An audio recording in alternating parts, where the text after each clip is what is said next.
एक बार अमेरिका में एक पहाड़ी पर एक शिल्पकार आया। उसने पहाड़ की चट्टानों को काटकर एक बहुत ही सुंदर मूर्ति बनाई। वह मूर्ति बहुत ही सौम्य, मासूमियत और भोलेपन की प्रतीक थी। जो भी उस मूर्ति को देखता वह देखता रह जाता। समय बीतता रहा, शिल्पकार काल की गोद में सो गया, परंतु वह मूर्ति यथावत बनी रही। अब उस मूर्ति के पास एक छोटा मोटा गांव बस गया था। पहाड़ कट गए थे। उस पर्वत पर बनी मूर्ति को देखने के लिए दूर दूर से सैलानी आने लगे थे। उस मूर्ति की सादगी देखकर लोग चकित रह जाते। धीरे धीरे वह मूर्ति पर्वतों का संत नाम से प्रसिद्ध हो गई। उस गांव में एक छोटा सा बालक जॉन रहता था। वह अपने मकान की खिड़की से उस विशाल मूर्ति को देखता और माँ से पूछता, माँ, ये चेहरा किसका हो सकता है? ये हमेशा मुस्कुराता क्यों नजर आता है? क्या सचमुच इस दुनिया में ऐसा कोई चेहरा होगा? जॉन की भोलेपन से भरी बातें सुनकर माँ उसको गोदी में भर लेती और कहती, बेटा, सचमुच इस पर्वत के संत जैसा व्यक्ति इस दुनिया में कहीं है। जब वह आएगा तो सबकी रक्षा का भार अपने कंधों पर ले लेगा, सबकी मदद करेगा और ईमानदारी व मेहनत के रास्ते पर चलेगा। इस चट्टान पर उस व्यक्ति की ही मूर्ति बनी है ताकि लोग उसको पहचान लें। माँ की बात सुनकर जॉन बोला, माँ, पर वह भला मनुष्य यहाँ कब आएगा? बेटा, ये तो पता नहीं, पर वो यहाँ आएगा अवश्य। केवल जॉन और उसकी माँ को ही नहीं, बल्कि पूरे गांव को यह विश्वास था कि पर्वत पर उकेरी गई आकृति जैसा देवतुल्य व्यक्ति गांव में अवश्य आएगा। एक दिन गांव में एक ऐसा व्यक्ति आया जो पहले इसी गांव में रहता था। व्यापार के सिलसिले में वह शहर चला गया था। अब वो बहुत सारी दौलत इकट्ठी कर वापस लौटा था। सभी गांववासी यह चर्चा करने लगे कि हो न हो, यह अमीर आदमी ही पर्वतों का संत है। जैसे ही वह व्यक्ति अपने सोने के रथ पर सवार होकर आया तो गांववासियों ने देखा कि उस व्यक्ति की शक्ल पर्वत वाले व्यक्ति से हूबहू तो नहीं, पर थोड़ी बहुत मिलती थी। सभी ने उसे ही वह पवित्र आत्मा समझा। लेकिन कुछ ही समय बाद गांव वालों को यकीन हो गया कि वह अमीर व्यक्ति पर्वतों का संत नहीं हो सकता, क्योंकि वह बहुत स्वार्थी था और लोगों को सताता था। इसके बाद फिर से गांववासी किसी ऐसे व्यक्ति की प्रतीक्षा करने लगे जो पर्वतों के संत से मिलता हो। एक दिन गांव में एक देशभक्त सेनापति आया। लोगों ने उसका स्वागत किया। वह युद्ध जीतकर आया था और उसके मुख पर विजय की रेखा स्पष्ट देखी जा सकती थी। उसकी शक्ल भी थोड़ी बहुत पर्वतों के संत से मिलती थी।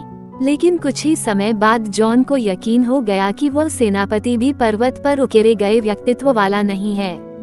वह बेहद घमंडी था। इसी बीच समय बीतता रहा और जॉन जवान हो गया। उसकी माँ की मृत्यु हो गई। एक दिन फिर गांव में नगाड़े बजे और एक बहुत बड़े नेता वहां पधारे।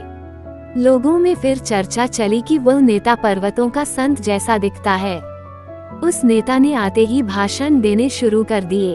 वह केवल लोगों से वादे करता था, कभी उनको पूरा नहीं करता था। शीघ्र ही लोगों को पता चल गया कि वह नेता भी पर्वतों का संत नहीं है।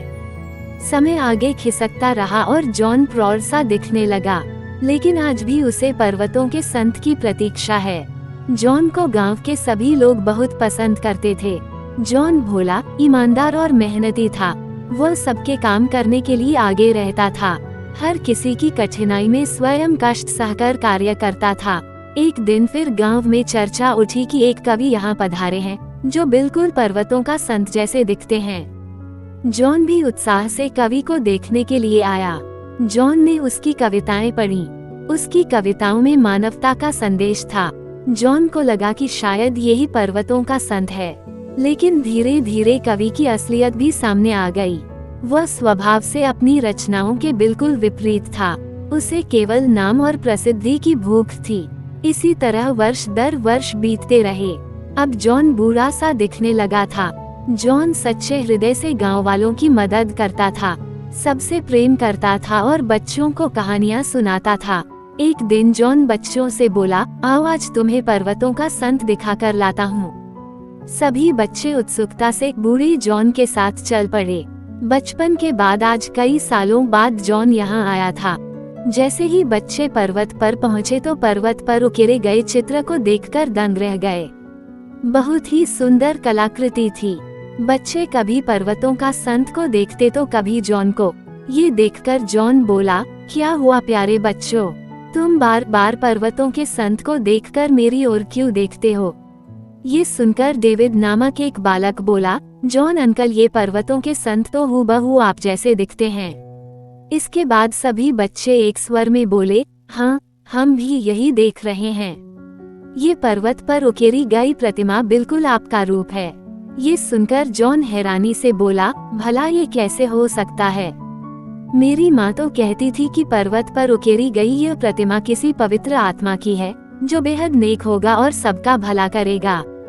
इस पर डेविड बोला, अंकल, आपसे अच्छा और नेक भला कौन हो सकता है? आप हर किसी की मदद के लिए सदा तैयार रहते हैं। आपने पूरा जीवन लोगों की भलाई में बिता दिया। ये सुनकर जॉन के बूढ़े चेहरे पर मुस्कुराहट आ गई। अब तो वह पर्वतों का संत हूबहू जॉन जैसा लग रहा था।